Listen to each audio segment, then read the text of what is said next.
اعوذ باللہ من الشیطان الرجیم بسم اللہ الرحمن الرحیم الحمدللہ رب العالمین وصلی اللہ علی محمد وآلہ الطیبین الطاہرین اما بعد دوستان عزیزان کا ایک سوال بہت اہم آیا ہے۔ قبلہ اس وقت جو ہے وہ گھر گھر مشکلات ہو رہی ہے اور گھر گھر جھگڑے ہو رہے ہیں، لہذا کوئی راستہ ہے کہ یا کوئی دوا ہے کہ جس کے ذریعے سے یہ روز روز کے فتنے گھر میں کم ہو سکے؟ جی، گھر میں روزانہ کی لڑائیوں کو ختم کرنے کے لیے ایک بہترین دوا اور ایک بہترین نسخہ، بہت اچھا نسخہ ہے، لیکن اس نسخے پر اگر عمل کر لیا جائے اور پورے گھر والے اس نسخے کو اپنا لیں تو پھر گھر میں جھگڑا بہت کم ہو جائے گا اور گھر میں چین سکون ہوگا۔ وہ نسخہ یہ ہے کہ ایک تو یہ کہ جب تمہیں کوئی بات بتائے تو اس بات بتانے والے کو ان 3 چیزوں کا خیال رکھنا ہے۔ دوسرے، جس کو بتلائی جا رہی ہے، جو اس کی باتوں کو سن رہا ہے، اس کو 3 چیزوں کا خیال رکھنا ہے۔ ایک شخص سقراط کے پاس آیا اور آنے کے بعد کہنے لگا کہ آج میں تمہاری بیوی کے بارے میں تم سے کچھ کہنا چاہتا ہوں۔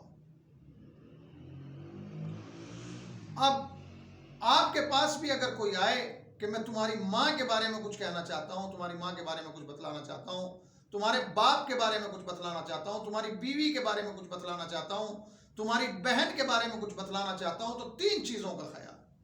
کہتے ہیں وہ شخص آیا سقراط کے پاس اور آنے کے بعد کہنے لگا میں آپ کی بیوی کے بارے میں کچھ بتلانا چاہتا ہوں۔ تو سقراط نے کہا کہ بات تو بعد میں بتلانا، لیکن پہلے میں تم سے 3 سوال کرتا ہوں، اگر ان 3 سوالوں کے جواب تو نے دے دیے تو پھر اس کے بعد تیری بات کو میں سنوں گا۔ کہا کہ بسم اللہ۔ تو پہلا سوال سقراط نے بتلایا کہ جو بات تم مجھے بتلانے جا رہے ہو، جو بات تم مجھ سے کہنے جا رہے ہو، مجھے بتلانا چاہ رہے ہو میری بیوی کے بارے میں، یہ بتلاؤ کہ وہ بات حقیقت ہے، یقینی ہے، تمہیں یقین ہے، اطمینان ہے اس بات کے ہونے پر؟ تو وہ شخص کہنے لگا کہ نہیں، مجھے تو یقین نہیں، میں نے تو لوگوں سے سنا ہے کہ اس طریقے کی بات ہے، لوگوں کے کانوں، لوگوں کی زبانی سنا ہے، مجھے یقین نہیں ہے، نہ مجھے اطمینان ہے۔ کہا کہ اچھا چلو۔ دوسری بات، کہا کہ جو بات تم مجھ سے بتلانے جا رہے ہو وہ بات اچھی ہے کہ بری ہے؟ کہا کہ نہیں، جو بات میں بتلانے جا رہا ہوں وہ بات تو بری ہے، گندی بات ہے۔ کہا کہ تمہیں جو بات تم بتلانے جا رہے ہو نہ تمہیں اس کا یقین ہے اور وہ بات اچھی بھی نہیں ہے، گندی بات ہے۔ کہا کہ اچھا کوئی بات نہیں۔ کہا کہ اچھا تیسری بات یہ کہ جو بات تم مجھے بتلانے جا رہے ہو اس بات میں میرا کتنا فائدہ ہے؟ میرا فائدہ ہے یا میرا نقصان ہے؟ کہا کہ نہیں، اس بات میں تو کوئی تمہارا فائدہ نہیں ہے، بس تمہارے کانوں میں ڈالنا چاہتا تھا، کوئی فائدہ نہیں ہے۔ جناب سقراط نے بہت بہترین جملہ کہا کہ اب سوچو، جو بات تم مجھے میری بیوی کے بارے میں بتلانے جا رہے ہو تمہیں اس بات کا یقین بھی نہیں،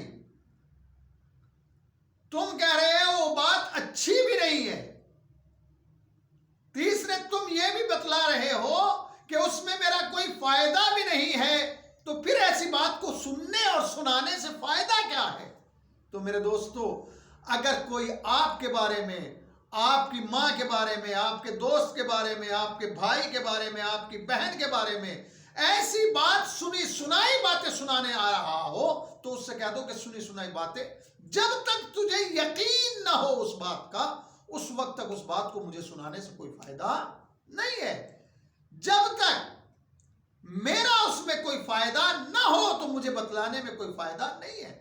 جب تک کہ کوئی ایسی بات نہ ہو کہ جو مجھے خوش کر سکتی ہو، جو بات مجھے ناراض کرے گی، اس بات سے مجھے کیا فائدہ ہے؟ اچھی بات بھی نہیں، فائدہ بھی نہیں، اور بات بھی یقینی نہیں ہے۔ آج ہمارے یہاں یہی مصیبت ہے کہ ہم سنی سنائی باتوں پر کان دھر کے اپنے گھروں میں، اپنے دوستوں میں، اپنے اعزاء و اقارب میں جھگڑا کرتے رہتے ہیں آپس میں۔ تو میرے دوستو، کسی کو کوئی بات بتلانے سے پہلے اس بات کی تصدیق کر لیا کرو، پھر یہ دیکھا کرو تصدیق ہونے کے بعد بات اچھی ہے کہ بری ہے۔ اگر بری ہے تو اسے بتانے سے کیا فائدہ ہے، اسے دبا لیا جائے، اور اگر اچھی نہیں، اور اگر پھر اس کا فائدہ کیا ہے، اس کے اثرات، وہ بات ہم بتائیں گے تو اس کا اثر کیا ہوگا۔ اگر ان تین باتوں کا خیال کر لیا جائے تو یاد رکھو، انسان کے گھر میں لڑائی جھگڑے اور آپس میں میل جول ختم نہیں ہوگا، اور نہ کوئی جھگڑا ہوگا بلکہ میل محبت بڑھتا چلا جائے گا۔ تو لہٰذا ان تین چیزوں کا خیال رکھنا چاہیے، اور یہ بہترین نسخہ ہے۔ اگر انسان اس کو اپنا لے تو دنیا میں بھی اور آخرت میں بھی کامیاب رہے گا۔ والسلام علیکم ورحمۃ اللہ وبرکاتہ۔